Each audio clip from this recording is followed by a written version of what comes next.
पुली, बहुत सारे डेरिवेशंस हैं, बहुत सारे फॉर्मूले जो तुम्हें नोट करने पड़ेंगे, तो देखते देखते साथ में ही कर देना note. Okay, pulley is an important component that is used in various mechanical systems. Pulley is made of a thin disc-like object.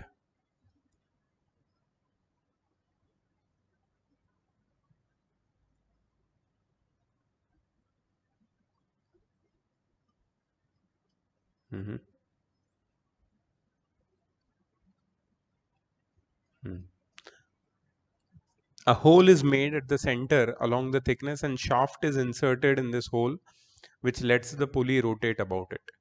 तुम लोगों ने ICSE वालों ने पुली पढ़ा हुआ है 10th में, तुम्हारे लिए पुली नया है, बट पुली क्या होता है उसमें तो कोई इश्यू नहीं होगा शायद, because we all know what pulley is और कहाँ पे उसको यूज करना है।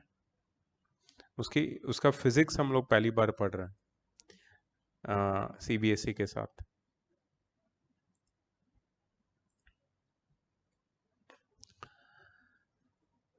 In villages, people use such an arrangement to fetch water from well. A groove is made along the circumference so that the string may fit into it. String passes over the pulley as shown in the figure. It applies tension on both sides of the pulley, T1 and T2. So basically, one of the end of the pulley, one of the end of the rope which passes through the pulley is tied with a load. Other end is an R hand, which is the effort. So due to the load and the effort, load is pulling the string downward, effort is also pulling the string downward, so there is a tension created in the pulley in the downward direction.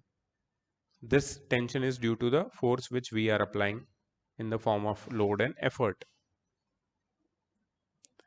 In the figure we can see that tension applied by the string on the pulley is along the length of the string. Tension is always along the length of the string, there is no doubt about that. हमने tension force को भी अलग से पढ़ा है, important force in physics, important forces in physics. The string is along the tangent to the circumference of the pulley at the point where it leaves contact with it. मतलब यहाँ पे string tangential है इस pulley के साथ, ठीक है. Then it takes the shape of the pulley, the circular shape, but at this point it is tangential. For a heavy pulley, tension T2 should be greater than tension T1 for shown sense of rotation of pulley. For heavy pulley, tension T2 should be greater than tension T1 if pulley is rotating in clockwise direction. But what do you exactly mean by a heavy pulley? A pulley with which heavy load can be lifted? Yeah, correct. क्यों tension T2 T1 से ज्यादा होगा?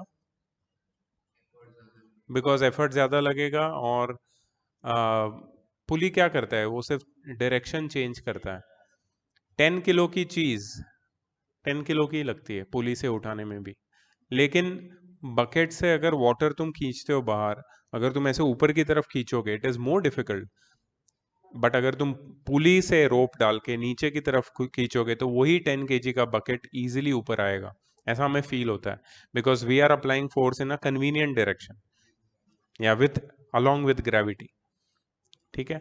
So they are saying for a heavy pulley T2 should be greater than T1 for shown sense of rotation of pulley. We shall discuss about heavy pulley in later chapters, but for now we are assuming pulleys to be massless. So heavy pulley and massless pulley, what they are talking about is not the load, they are talking about the weight of the pulley itself. Weight of the pulley itself. अगर पुली metallic है, plastic के भी पुली आते हैं, अगर पुली metallic है, heavy है, तो पुली को रोटेट करने के लिए और एफर्ट लगता है.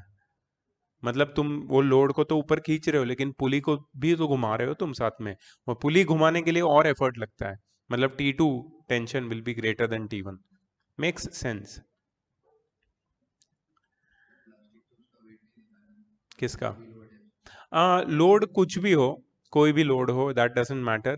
The heavy pulley means the pulley which is built for sustaining heavy loads. Even if you put a lighter load on it and if you want to pull it, what you have to do, you have to basically turn the pulley, and if it is a heavy pulley it will take time to turn because उसका जो moment of inertia है it will be greater. Circular bodies का भी तो moment of inertia होता है. हाँ, अगर मास ज्यादा है उसका तो उसको टर्न करने में ज्यादा टाइम लगेगा, जो अपना इनर्शिया का एंगुलर क्वांटिटी है जो हम पढ़ने वाले आगे के चैप्टर्स में. बट मासलेस पुलीज में जो हम लोग यहाँ पे डिस्कस कर रहे हैं, लाइट पुली या मासलेस पुली में टेंशन दोनों स्ट्रिंग्स के सेगमेंट्स में सेम होता है. T1 T2 both are equal to T. For light pulleys, the tension of the string remains same on both the sides of pulley. We already know that for massless strings, tension does not change along its length due to its own weight or acceleration. Hence, when light pulleys are involved, the tension is assumed to be uniform everywhere on a particular string. तो हम string को भी massless गिनते हैं, पुली को भी massless गिनते हैं, ताकि दोनों स्ट्रैंड्स में, दोनों सेगमेंट्स में जो टेंशन क्रिएट होगा लोड और एफर्ट से, वो सेम रहेगा. If we consider otherwise, means if we consider that it is a heavy pulley or a heavy string, then we have to consider the mass of string and a pulley as well, which will make matters complicated. But for now we'll keep it simple. But remember, later we shall learn about heavy pulleys, and then tension of the rope will change on crossing the pulley. On crossing the pulley. So that's a really unique concept. यहाँ पे देखो की note में क्या लिखा है. For a massless string, tension do not change along its length due to its own weight or acceleration because it is massless. But if it has mass, on higher levels the tension is greater, on lower levels the tension is smaller, because जितना higher level, हाँ wait भी consider करना पड़ेगा, मतलब यहाँ पे tension अलग होगा, यहाँ पे अलग होगा, यहाँ पे अलग होगा, तो उसका खुद का मास भी तुम कंसिडर करोगे स्ट्रिंग का. बट हमारी स्ट्रिंग कैसी होगी, massless, otherwise things will become complicated. ठीक है, सो ये चीज कुछ पुली में हमें याद रखनी है. Then motion of connected bodies. Now after pulley, suddenly they are jumping onto motion of connected bodies, and it's not surprising because pulley में भी एक कनेक्शन तो है ही. लोड लेफ्ट साइड पे है, राइट साइड पे एफर्ट है, मतलब अगर दोनों जगह पे मैं कोई बॉडीज को कनेक्ट कर दूं तो ये भी तो कनेक्टेड बॉडीज ही है. But they are only difference is they are connected through a pulley. They are connected with the help of a string but through a pulley. ठीक है, सो motion of connected bodies is also the case of pulleys. So let us consider a simplest example, a situation where two objects are connected to two ends of a string. एक string के दोनों end पे दो object connected. Number 1, first part A. Two blocks of mass m1 and m2 are connected by a string and kept on flat horizontal surface as shown in the figure. Given horizontal surface is frictionless. ठीक है, तो यहां भी कोई friction का issue नहीं है. Let a horizontal force P be applied on a block of mass m1. हमने सिर्फ किसको पुल किया, मास m1 को, कितने फोर्स से, फोर्स P से. मास m1 किससे कनेक्टेड है, मास m2 से, with a string of course. We need to find the acceleration of the blocks and the tension developed in the string. Simple example, acceleration of the blocks means individual acceleration, दोनों में कितना produce हो रहा है, and tension developed in the string which is connected between them, m1 and m2, बीच वाली string के बीच में tension कितना होगा. ठीक है, तो both the blocks are connected by string and hence will move in the direction of force with a common acceleration, and let this acceleration be a. तो क्योंकि दोनों ब्लॉक एक ही स्ट्रिंग से कनेक्टेड है और वो फोर्स दोनों पे अप्लाई हो रहा है, तो दोनों में जो प्रोड्यूस होगा एक्सेलरेशन वो सेम होगा. हाँ, लेकिन हम ये नहीं बोल सकते कि दोनों पे एक्सर्ट किया गया फोर्स सेम, क्योंकि जो फोर्स हम एक्सर्ट कर रहे हैं वो फोर्स है P. वो किस पे एक्सर्ट हो रहा है पता है, m1 और m2 दोनों पे.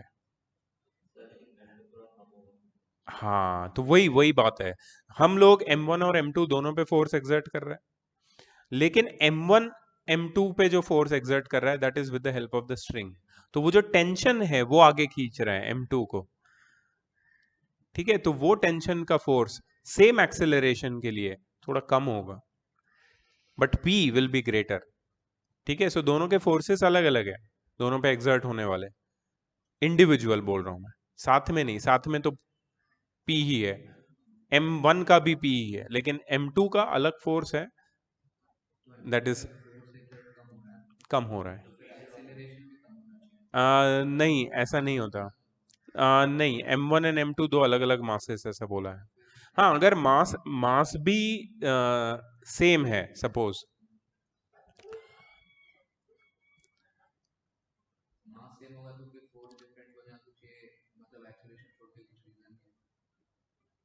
तो एक्सेलरेशन अगर सेम है और मास सेम है तो फिर वो फोर्स P होगा, तो फिर वो टेंशन का क्या,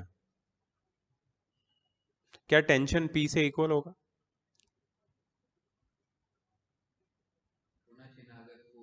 मतलब खींच रहा है M1 को फोर्स, तो M1 भी टेंशन उतना अप्लाई करेगा ना M2 पे, जितना P हो रहा है M1 पे? नहीं सर सेकंड बॉडी का फोर्स कम है क्योंकि वो स्ट्रिंग के वजह से। सेकेंड बॉडी का फोर्स, तो इशित क्या बोल रहा है कि सेकेंड बॉडी का फोर्स और फर्स्ट बॉडी का फोर्स सेम होगा? स्ट्रिंग का टेंशन पर वो हाँ, तो वो टेंशन कम होगा या ज्यादा होगा P से? रहेगा तो सेकंड बॉडी पे कम फोर्स एक्सर्ट होगा, तो थोड़ा फोर्स स्ट्रिंग में जाएगा टेंशन के, थोड़ा फोर्स फर्स्ट बॉडी को मूव करने में यूटिलाइज होगा, थोड़ा टेंशन क्रिएट करने के लिए यूटिलाइज होगा, और वो टेंशन की वजह से सेकेंड बॉडी मूव करेगा। सो जो टोटल फोर्स है दैट इज, नहीं टोटल, हाँ टोटल फोर्स P रहेगा, but the force required to produce tension and move the second body will be smaller. That's what I think. अगर masses same है फिर भी नहीं होना चाहिए equally divide. Acceleration same है, तो फिर मास के acceleration क्यों same है पता है? क्योंकि ये connected bodies है, तो acceleration common है उनका, और इन पे, हाँ इनके ऊपर जो फोर्स P exert हो रहा है ना उसकी वजह से acceleration create हो रहा है, बट ये जो बॉडी है M2 इसके ऊपर कौन सा फोर्स एक्सर्ट कर रहा है, टेंशन का या P, ये हमें देखना है, और इसके बीच में क्या रिलेशन है। हाँ, P की वजह से टेंशन है और टेंशन की वजह से मोशन है M2 का। M1 भी वैसे टेंशन से ही मूव हो रहा है, नहीं वो तो लेकिन फोर्स स्ट्रिंग को खींच रहा है ना, M1 मूव हो रहा है डायरेक्ट फोर्स की वजह से, और डायरेक्ट फोर्स की वजह से टेंशन है, और टेंशन की वजह से M2 का मूवमेंट है। पढ़ते हैं, देखते हैं, ठीक है। अब ये दोनों का अलग अलग डायग्राम देखो, ये वाला डायग्राम, मुझे लगता है एक गड़बड़ है इसमें, ये जो फर्स्ट डायग्राम है ना यहाँ पे M1 होना चाहिए, ऊपर M1 है ना, यस, तो यहाँ पे एक गलती है इनकी, हाँ M1 जी, ये होना चाहिए M1, ठीक है, अभी कोई कंफ्यूजन नहीं। Okay, both the blocks are connected by string and hence will move in the direction of a force with a common acceleration, and let this acceleration be A. Force diagram for both the blocks is shown here. Most of the situations that we shall encounter can be assumed as the cases of two-dimensional motion, and hence two mutually perpendicular axes are selected to describe the motion. Here both the objects are moving in horizontal direction, and hence we can select one axis along horizontal and another along vertical. तो vertical axis के along ये force है, एक है M1G उसका खुद का wait, एक है N1 normal reaction force for block M1, दूसरे के ऊपर है M2G और N2, सेम थिंग, ठीक है। ये M2G और N2 एक दूसरे को कैंसल आउट कर देंगे क्योंकि there is no upward motion और वर्टिकल, हाँ यहाँ पे फ्रिक्शन भी नहीं है, हाँ तो इसलिए फ्रिक्शनल फोर्स, कांटेक्ट फोर्स नहीं दिखाया है, कांटेक्ट फोर्स में नॉर्मल फोर्स दिखाया है but the other part frictional force नहीं है, ठीक है। यहाँ पे हमारे पास P है और T है और यहाँ पे सिर्फ T है, करेक्ट, मतलब इसको खींचने वाला फोर्स कौन सा है, फोर्स ऑफ टेंशन, P क्या है? P is the force which is exerted on M1 due to which T is created, due to which M2 moves ahead. ठीक है? Coincidentally, in this situation, all the force acting on both the blocks are either horizontal or vertical, so we need not resolve any of them along these two selected axes. या तो vertical या तो horizontal forces है, इसको resolve करने की कोई जरूरत नहीं. Mutually perpendicular directions are independent of each other, and using this fact, we can say that N1 is M1G and N2 is M2G because there is no acceleration along the vertical direction, and hence net force must be zero in vertical direction. Hence, here normal reaction are not useful because there is no friction. Now let us apply Newton's second law of motion along horizontal direction. तो अब हम लोग second law of motion मतलब force is equal to mass into acceleration apply करेंगे in the horizontal direction. To apply Newton's second law, we can assume the direction of marked acceleration to be positive and write the equations accordingly. For block M1, that is the first block, this one, we can write the equation along horizontal direction as P minus T is equal to M1A. Why P minus T? So this is a free body diagram. Force is equal to mass into acceleration. Force की जगह पे free body diagram में जो भी net force है वो हम लेंगे. अब मोशन कौन से डायरेक्शन में हो रहा है? एक्सेलरेशन की डायरेक्शन में. एक्सेलरेशन किसकी डायरेक्शन में? पी की डायरेक्शन में. P is the leading force, it's a greater force, so P will lead, P will be greater. P minus any other force in opposite direction, which is T. So P minus T is equal to M1A. P minus T क्या है? Net force. And force is mass into acceleration. Mass कितना है? M1. Acceleration है A. तो P minus T is equal to M1 है. यहाँ पे कोई doubt नहीं है, right?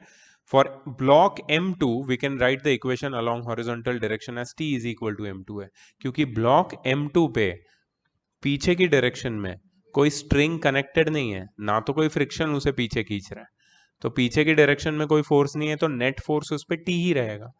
जो टेंशन स्ट्रिंग में क्रिएट होगा due to P between M1 and M2, that tension will be responsible for pulling the block M2 ahead. So T is equal to M2G, और sorry M2A, not M2G. Acceleration in horizontal direction. ठीक है, T is equal to M2A. On adding both these equations, T gets cut from LHS. P is equal to M1A plus M2A. So A is equal to P by M1 plus M2. What is this A? This is the combined acceleration. This is the common acceleration of both the blocks. Exactly. और उसका magnitude कितना है?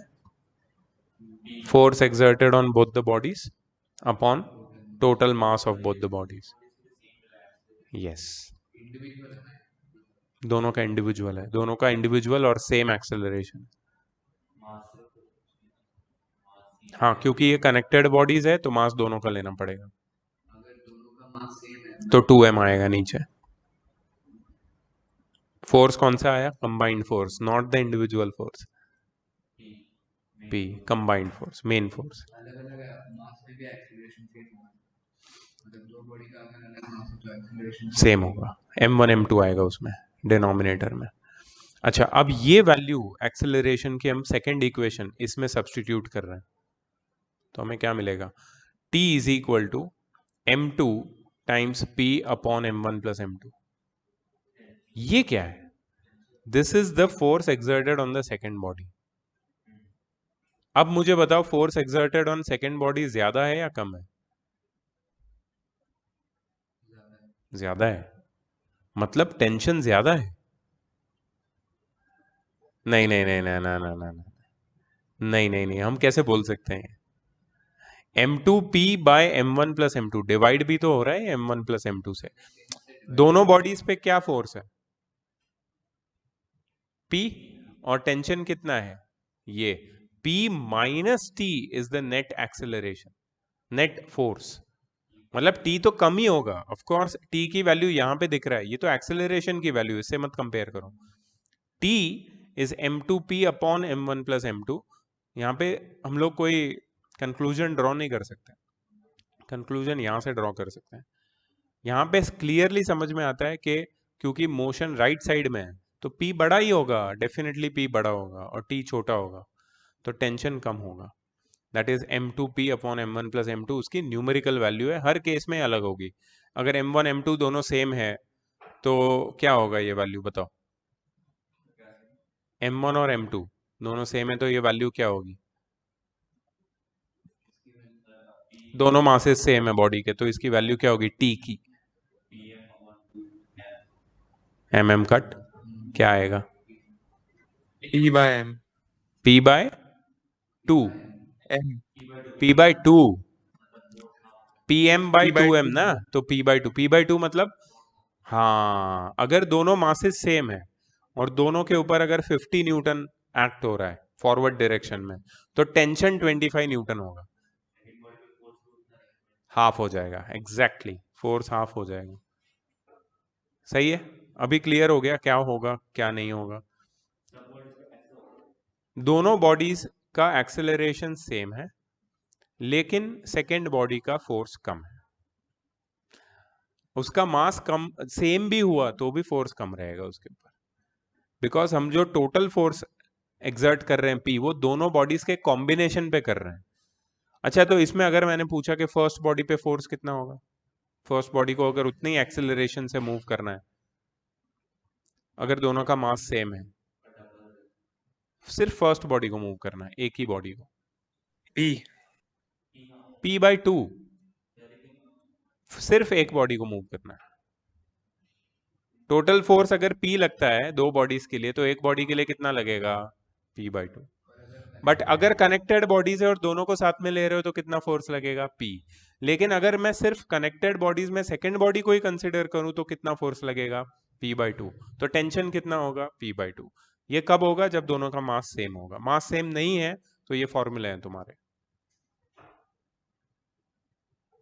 ठीक है? You can write it later, 1 minute नहीं, ये पूरा as it is भेज दूंगा लेसन प्लान, बट इसको नोट कर लेना क्योंकि सारे न्यूमेरिकल्स में इसका काम आएगा, ठीक है?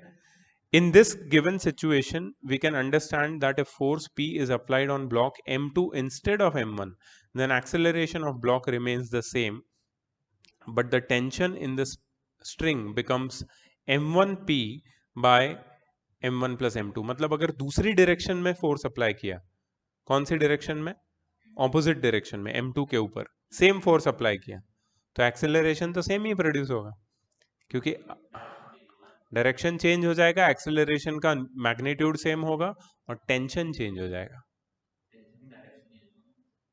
टेंशन का मैग्नीट्यूड भी तो चेंज होगा, डायरेक्शन इज इममटेरियल, वो तो चेंज होगा ही, वो तो ऑब्वियस है। टेंशन का मैग्नीट्यूड चेंज होगा क्योंकि टेंशन अभी इस सिचुएशन में M2 को खींच रहा है, दूसरी सिचुएशन में M1 को खींचेगा, तो टेंशन का ये फॉर्मूला बन जाएगा M1P upon M1 plus M2, M2P नहीं, M1P। हाँ, तो फिर कोई प्रॉब्लम नहीं है, तो वो भी सेम रहेगा। टोटल फोर्स पूरे सिस्टम में इक्वल ही होगा, एग्जैक्टली इधर से खींचा उधर से, बस कहीं से भी टेंशन खींचो, M1 पे होगा या फिर टेंशन M2 पे। एग्जैक्टली यस, ठीक है? ये कनेक्टेड बॉडीज था, बट ये बहुत ही सिंपल था बिकॉज हॉरिजॉन्टल प्लेन था, फ्रिक्शन नहीं था, बस इसलिए सिंपल था। अब ये सेम चीज हम लोग पुली में भी देख सकते हैं because these are also connected bodies. यहां पे हम लोग क्या अजम्पशन करेंगे? मासलेस स्ट्रिंग, लाइट पुली और मासलेस पुली एंड फ्रिक्शनलेस, तो ही ये इजी होगा, चीजें फॉर्मूला बनाना इजी होगा, नहीं तो कॉम्प्लिकेट हो जाएगा। जितने फोर्स तुम ऐड करते जाओगे, स्ट्रिंग का भी मास, पुली का भी मास, फ्रिक्शन भी, तो और वेक्टर आते जाएंगे, वेक्टर आते जाएंगे, चीजें कॉम्प्लिकेट होते जाएगी, फिर वो JEE की तरफ जाएगा वो प्रॉब्लम, जो सही है, उधर वो सभी होता है, but we cannot start with that. We'll start with minimal forces, without some extra forces, and then slowly we'll see some complicated situations so that we know कि इसमें without tension, sorry, without friction or without the mass of the string and the pulley क्या होता है। फिर एक एक चीज add करेंगे तो फॉर्मूला में थोड़े कॉम्प्लिकेशंस बढ़ते जाएंगे, but that's not a big deal. पहले ये बेसिक समझना जरूरी है। हाँ होगा ना।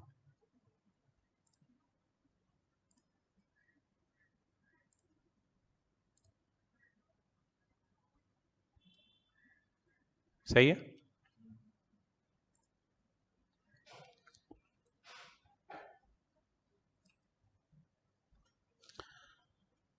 Two blocks of masses m1 and m2 are connected to the two ends of a string, and the string is passing over a light pulley.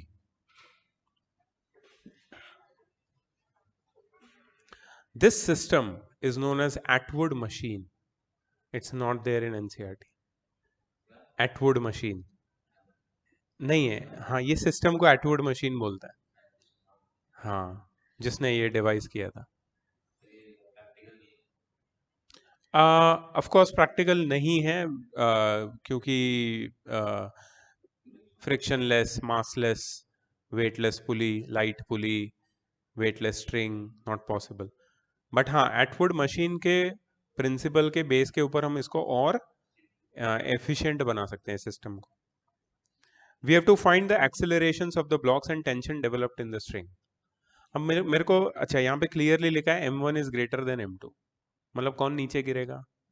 m1। किसको ऊपर उठाएगा वो?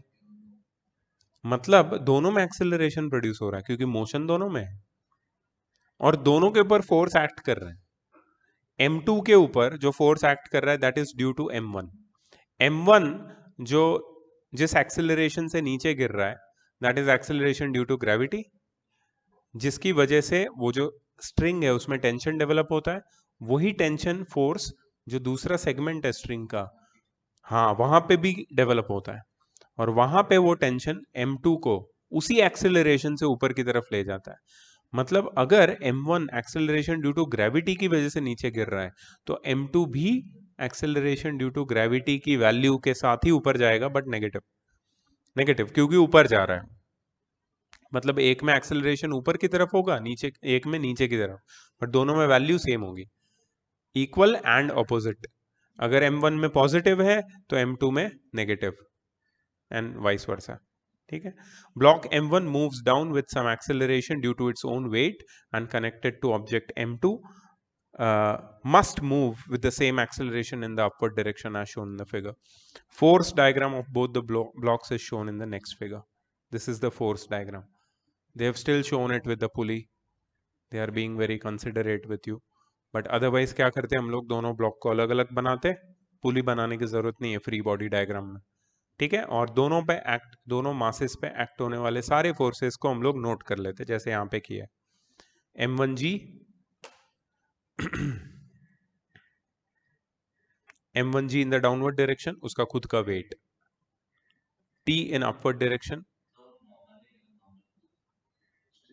नॉर्मल फोर्स तभी होता है जब कोई सरफेस होती है इन्वॉल्व। यहाँ पे कोई सरफेस नहीं है, स्ट्रिंग इन्वॉल्व है, इसलिए सिर्फ टेंशन होगा।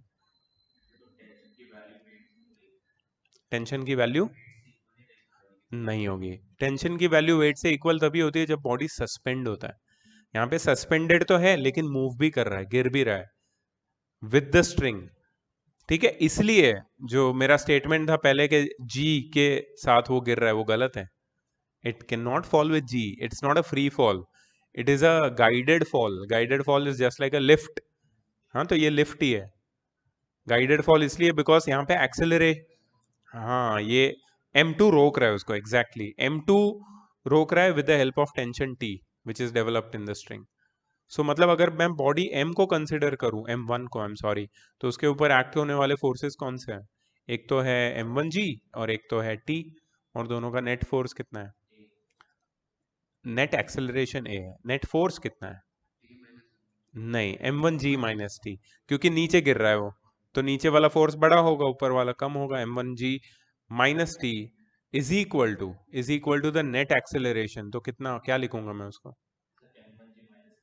Is equal to m1a, a है ना, m1g minus T is equal to m1a।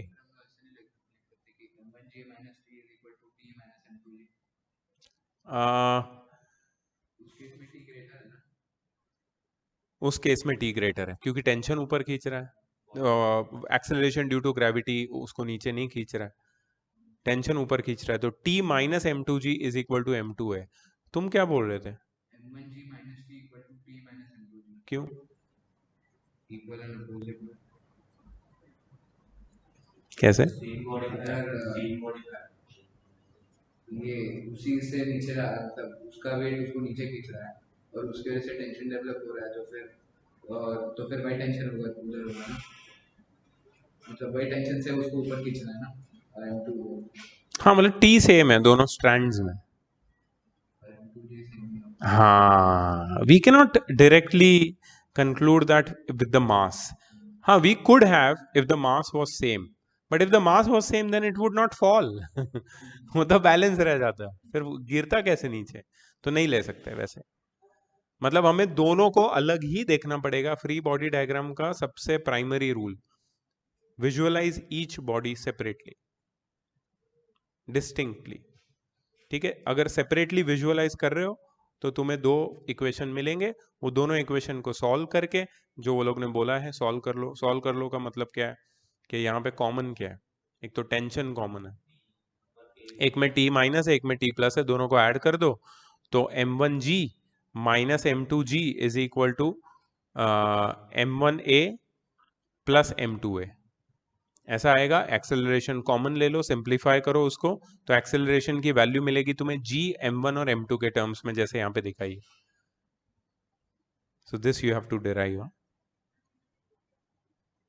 ये तुम्हें डिराइव करना है। ठीक है, अच्छा, ये जो एक्सेलरेशन की वैल्यू है ये किसी भी एक इक्वेशन में डालूंगा मैं, और मुझे किसकी वैल्यू मिलेगी? टेंशन की।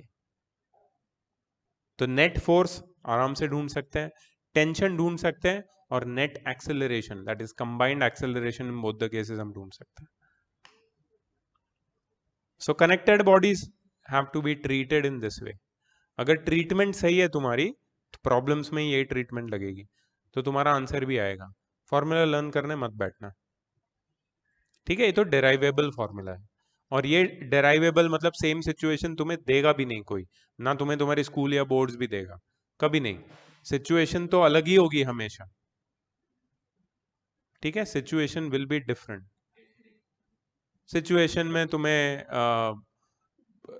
एक पुली की जगह पे दो पुली दे देंगे। हाँ, दो पुली में सारी सिचुएशन चेंज हो जाएगी। ऐसा हो सकता है कि यहाँ पे पुली दिया है और यहाँ पे एक हॉरिजॉन्टल टेबल दे देंगे जिसके ऊपर एक ब्लॉक रखा है, और वो मास नीचे गिर रहा है, वो स्लाइड हो रहा है, उसमें फ्रिक्शन भी दे देंगे साथ में, तो कॉम्प्लिकेशंस रहेंगे।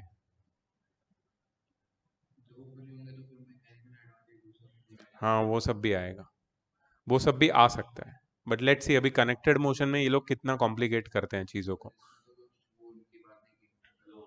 ये देखो ये वाला किसका? हाँ, नहीं, वैसी कोई बात नहीं।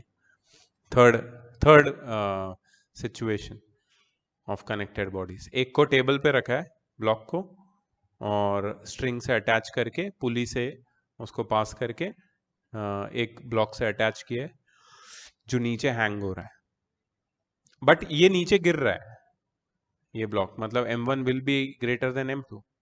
अब यहाँ पे फ्रिक्शन है कि नहीं देखते हैं। Two blocks of unequal masses connected through a pulley, one on table, one suspended.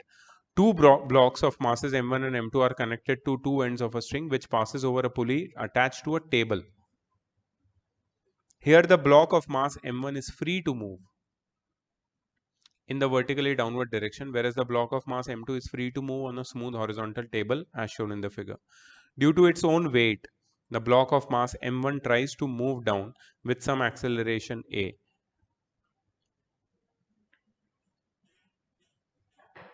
And in turn pulls the block of mass M2 to move on the horizontal surface with some acceleration along the horizontal direction.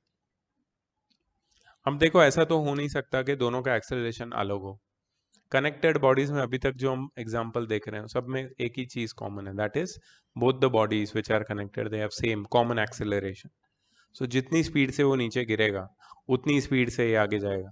Speed मतलब उतना ही acceleration produce होगा दोनों bodies में, ये एक चीज common है।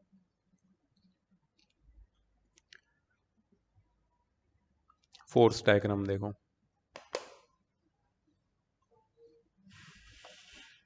सबसे पहले यहाँ पे इक्वेशन क्या बनेगा रुद्र? इक्वेशन बताओ इस केस में, इस केस में फ्री बॉडी डायग्राम, इसका इक्वेशन बताओ।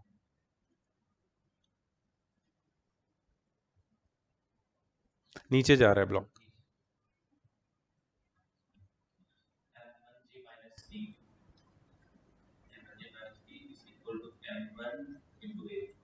Correct, correct. m1g minus T is equal to m1 है।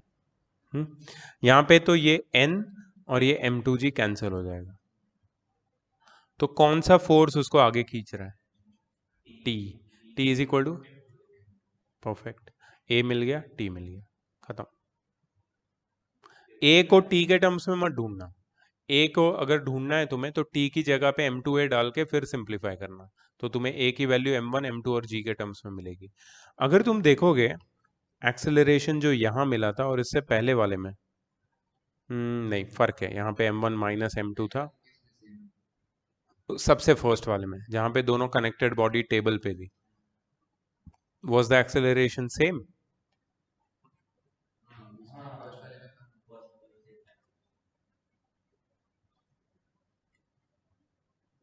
ये वाले में नहीं, यहाँ पे हाँ, नहीं यहाँ पे acceleration p upon m1 plus m2 था। यहाँ पे क्या मिल रहा है हमको acceleration? m1g upon m1 plus m2। इसमें एक पुली पे हैंग हो रहा है और एक टेबल पे है, इसलिए वो वैल्यू अलग आ रही है, क्योंकि ये सर तो M1G हाँ, P है ना, सॉरी, M1G और P इक्वल होंगे ना, मतलब एक्सेलरेशन का फॉर्मूला सेम ही होगा ना।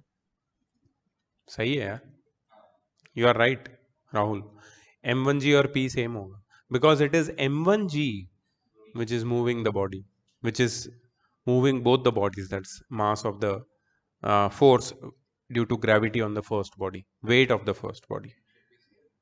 टेंशन भी सेम होगा, हाँ, m1g into m2 upon m, correct, tension भी सेम होगा।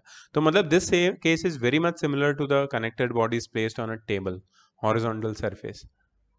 या correct. D, fourth case of connected bodies. Let us consider the previous situation where friction is present between block of mass m2 and surface below it. नहीं, acceleration मुझे लगता है यार, देखो friction इस पे एक्ट कर रहा है, एक्सेलरेशन इसका कम होगा, both the bodies are connected. अगर ये स्लोली गिरेगा तो ये भी तो स्लोली गिरेगा, तो फ्रिक्शन अगर इंट्रोड्यूस किया ना तो टोटल एक्सेलरेशन जो कॉमन है वो दोनों का कम हो जाएगा।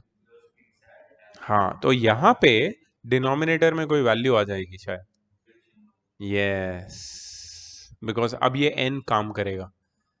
फ्रिक्शन का फॉर्मूला क्या था? म्यू के इंटू एन। सो अब कुछ ना कुछ यहाँ पे होगा चेंज, ठीक है, देखते हैं। So let us again consider the previous situation when friction is present between the block of mass m2 and the surface below it. Let mu be the coefficient of friction and masses of the blocks are selected in such a manner that both the blocks accelerate. Only difference in the force diagram is the presence of frictional force on the block of mass m2. When the block of mass m2 moves to the right, then the force of friction acts on it in the left direction to oppose the motion as shown in the figure. Same figure, same, सिर्फ F is equal to mu n यहाँ पे add हो गए। You see that? So मतलब अब यहाँ पे T minus mu N will be the net force. हमने क्या लिया था? T is equal to m2a ना, तो T minus mu N is equal to m2a लेना पड़ेगा, ठीक है। और n की वैल्यू क्या है? m2g। हाँ, क्या बोला?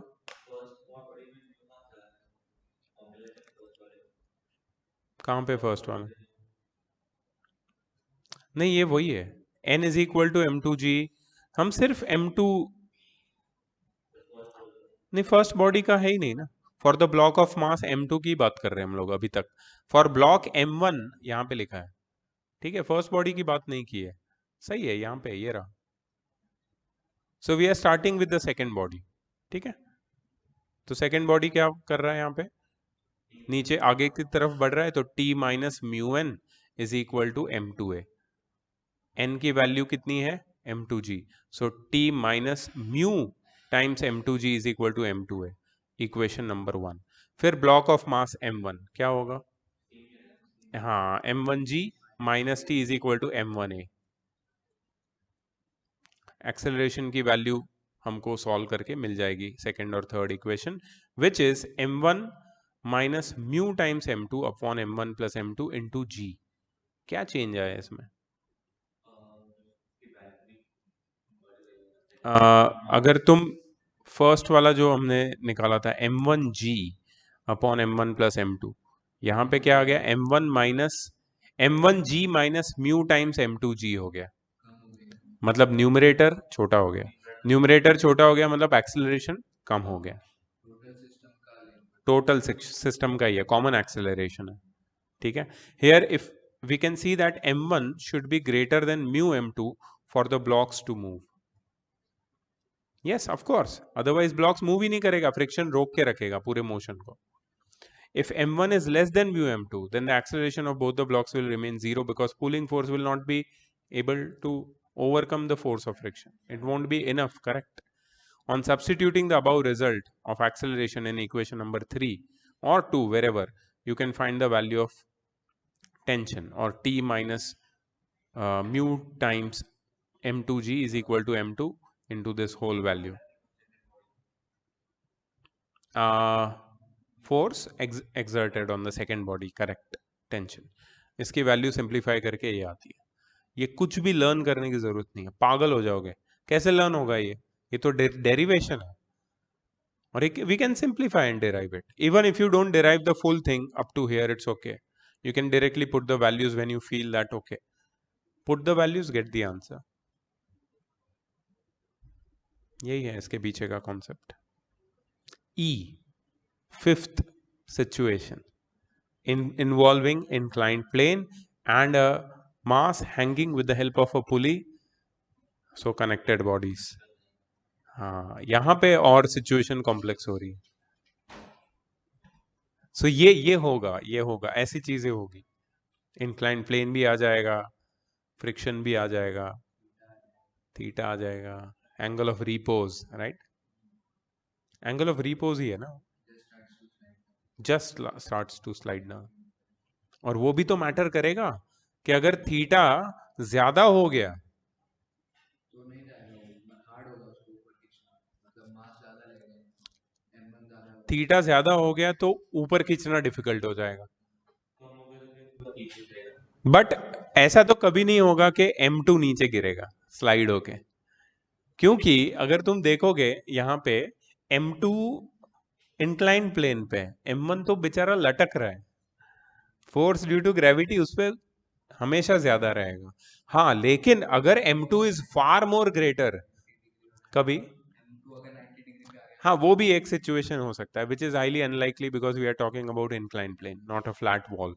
But in incline plane if m2 is much more greater than m1, फिर m1 ऊपर जा सकता है और m2 स्लाइड होके नीचे गिर सकता है।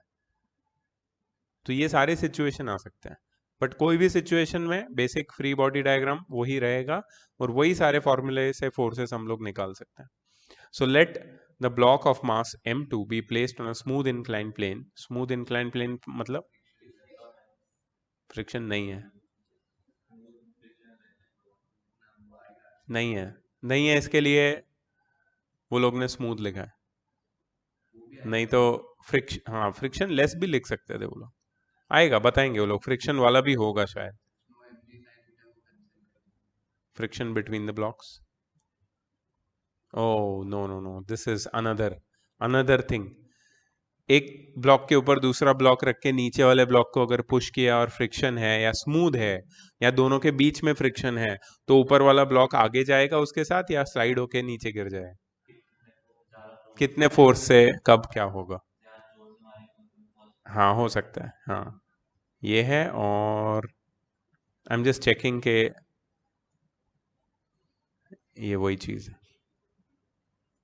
when the force is applied on lower block and when the force is applied on upper block, दो केस है इसमें भी। कूल इसमें तो बहुत, I think the longest part of this chapter. बोलना।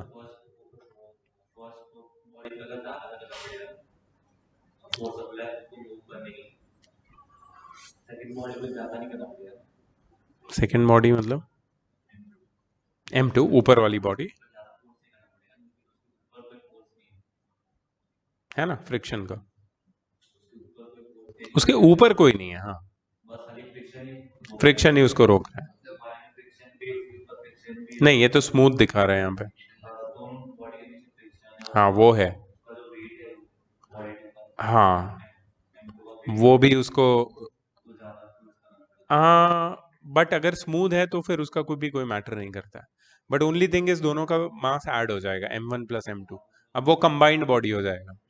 मतलब M2 को मूव कर, M1 को मूव करने के लिए मुझे M1 और M2 दोनों का मास कंसिडर करना पड़ेगा। Yes you are right. ठीक है, पहले ये जो हाथ में वो कर लेता है।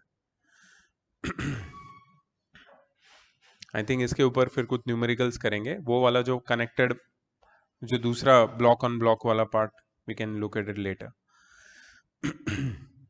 Let the block of mass M2 be placed on a smooth inclined plane. The block of mass M1 is hanging vertically through a string passing over a pulley connected to the inclined plane. In the given situation, we are assuming that the block of mass M1 is moving down with acceleration A. We are already assuming कि वो M1 तो नीचे गिर रहा है, मतलब दोनों का combined acceleration कितना होगा, A, right? And hence the block of mass M2 will move up the incline with the same acceleration. Force diagram is shown in the figure. पहले ब्लॉक M1 बताओ Anushka.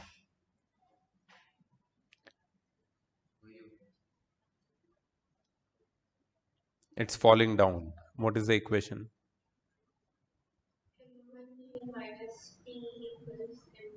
Correct. M1g minus t is equal to M1a. For the block of mass M2, the acceleration is along the plane and hence one axis is selected along the plane and other perpendicular to the plane. हम लोग इसकी बात कर रहे हैं। One axis along the plane जिस पे कौन एक्ट हो रहा है, टेंशन यहां से क्रिएट हो रहा है, ठीक है। And another axis is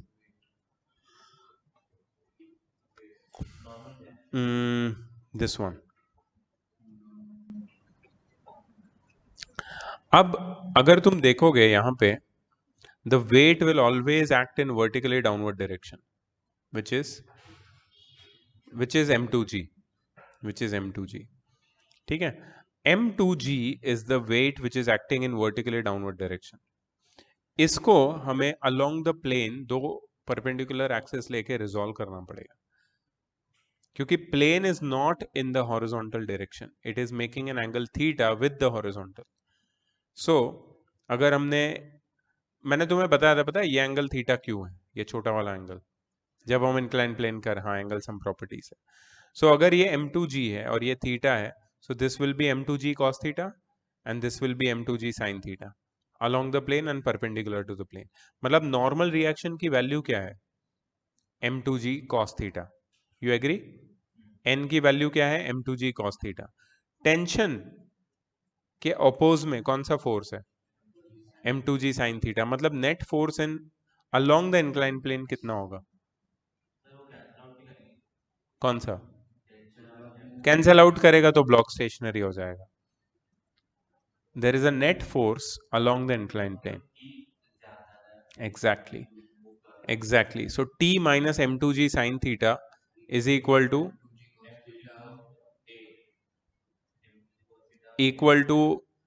M2g cos theta times A. Yeah, you are right. M2g cos theta times A. For the block of mass M2, the acceleration is along the plane and hence one axis is selected along the plane and other perpendicular to the plane.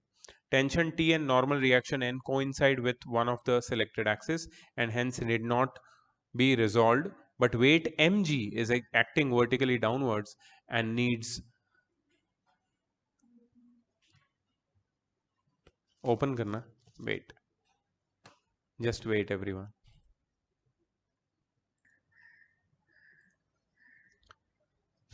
Although equation 2 for normal reaction is not useful in this situation because there is no friction between the surfaces. For the block of mass m2 we can write the equation along the plane as t minus m2g sin theta is equal to ma. ये लोग ने ma लिखा है, वही तो है m कौन सा m? हाँ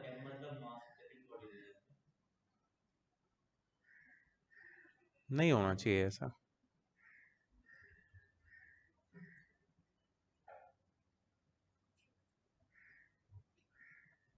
सर वो M1A है क्या?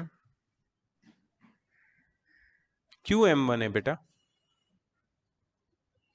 सर क्योंकि जो ब्लॉक गिर रहा है वो M1A है ना, and M1A is generating force which is T minus M2G sin theta.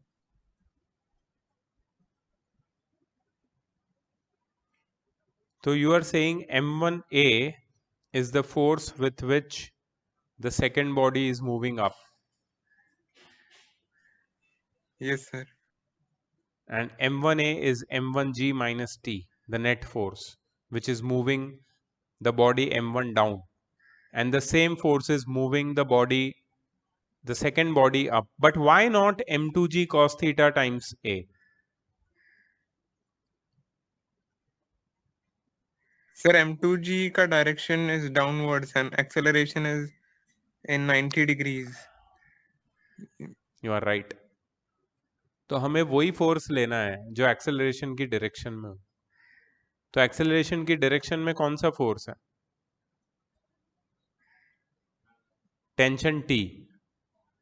और टेंशन टी किसकी वजह से है? Net force in the downward direction की वजह से. Net force in the downward direction क्या है? m1g नहीं, m1g माइनस टी और m1a. m1a की वजह से है t इन द, और t की डायरेक्शन में ही वो बॉडी मूव कर रहा है. तो you are right Rahul, once again, that यहां पे m1a होना चाहिए. और इसीलिए इसको अगर सिंप्लीफाई करेंगे और एक्सेलरेशन की वैल्यू ढूंढेंगे तो यू विल गेट, अच्छा on adding equation 1 and 3, equation 1 यहाँ पे है और इक्वेशन 3 यहाँ पे है. इसमें t माइनस है, इसमें t प्लस है, दोनों को ऐड करके सिंप्लीफाई करेंगे तो will get this. In equation 4 we can see that if m1 is smaller than m2 sin theta, then direction of acceleration gets reversed but magnitude remains the same. इसका मतलब अगर m1 छोटा है और m2 sin theta बड़ा है, इसका मतलब m2 sin थीटा किधर लाएगा उसको? बॉडी स्लाइड होके नीचे गिरेगा और ये ब्लॉक ऊपर जाएगा, बट एक्सेलरेशन का मैग्नीट्यूड सेम रहेगा, डायरेक्शन चेंज हो जाएगा. m2 ग्रेटर है m1 से तभी होगा. और फ्रिक्शन नहीं है, फ्रिक्शन इसमें हमने किसी में लिया ही नहीं है.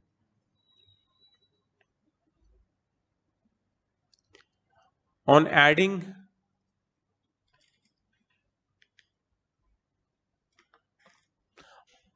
adding equation 1 and 3 we get the value of common acceleration.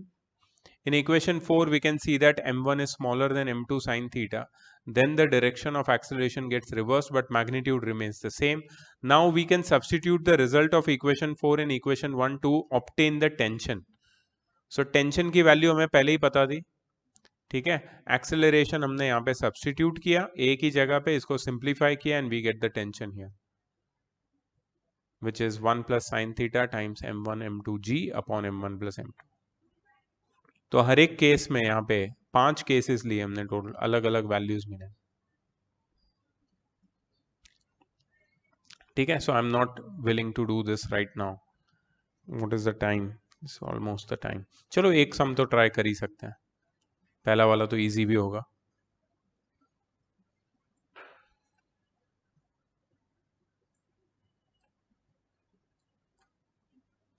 A block of mass 8 kg lying on a frictionless horizontal surface is pulled by a force of 18 Newton with the help of a rope of mass 1 kg. Calculate the force of reaction exerted by the block on the rope. तो यहाँ पे second body क्या है? रोप, और उसी में tension भी हो रही है क्रिएट.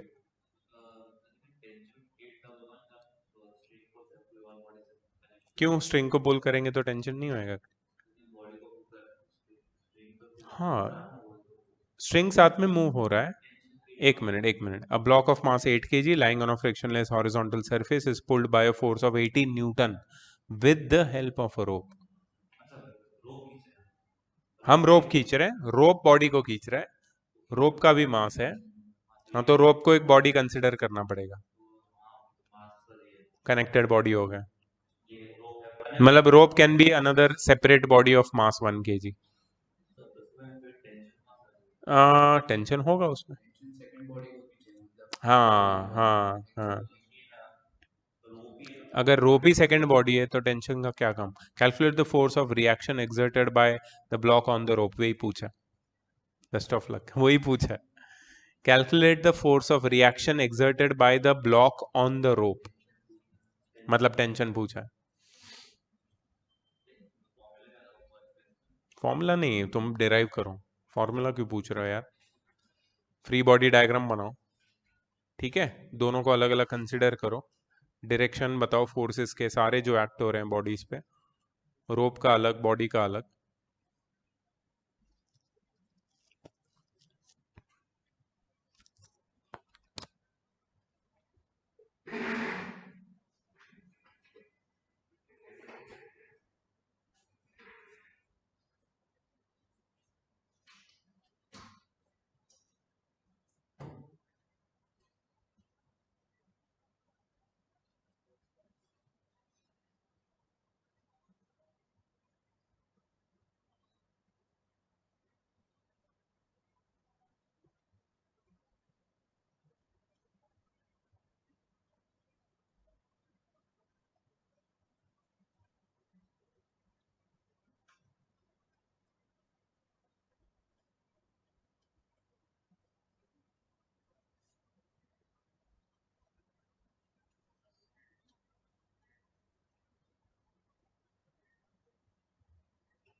क्या किया?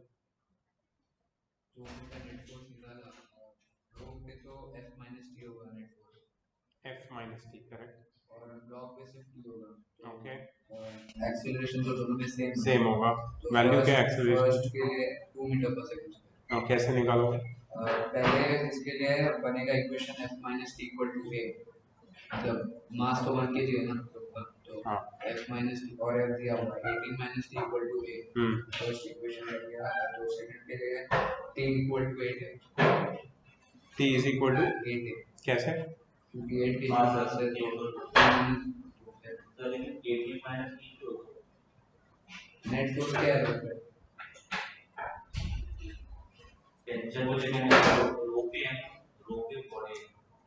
हाँ, तो उसको हम पुल भी कर रहे हैं, उसमें टेंशन भी क्रिएट हो रहा है ऑपोजिट डायरेक्शन में.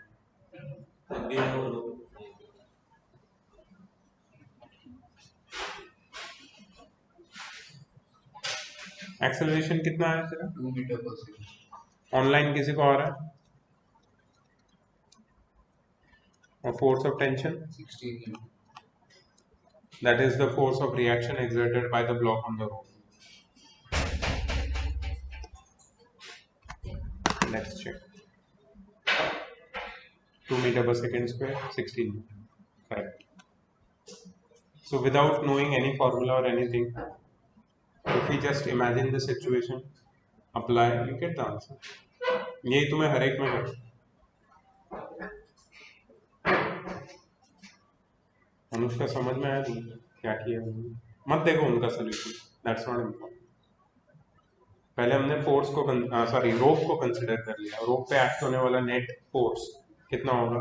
F minus T is equal to m1a। Acceleration हमें नहीं पता है, जो कॉमन है, और m1 mass of the rope पता है, दैट इज 1 kg। तो F minus T is equal to a, right, equation number 1। और फिर हमने दूसरी बॉडी को ले लिया विच इज द ब्लॉक, ठीक है, और ब्लॉक पे एक्ट होने वाला सिर्फ एक ही फोर्स है which is P, which is equal to m2a, block का मास इनटू एक्सेलरेशन। दोनों को सॉल्व कर लिया, एक्सेलरेशन मिल गया, टेंशन मिल गया, ठीक है। सो मुझे चाहिए कि हम लोग और सॉल्व करें इसमें, अभी बाकी भी है पढ़ाना।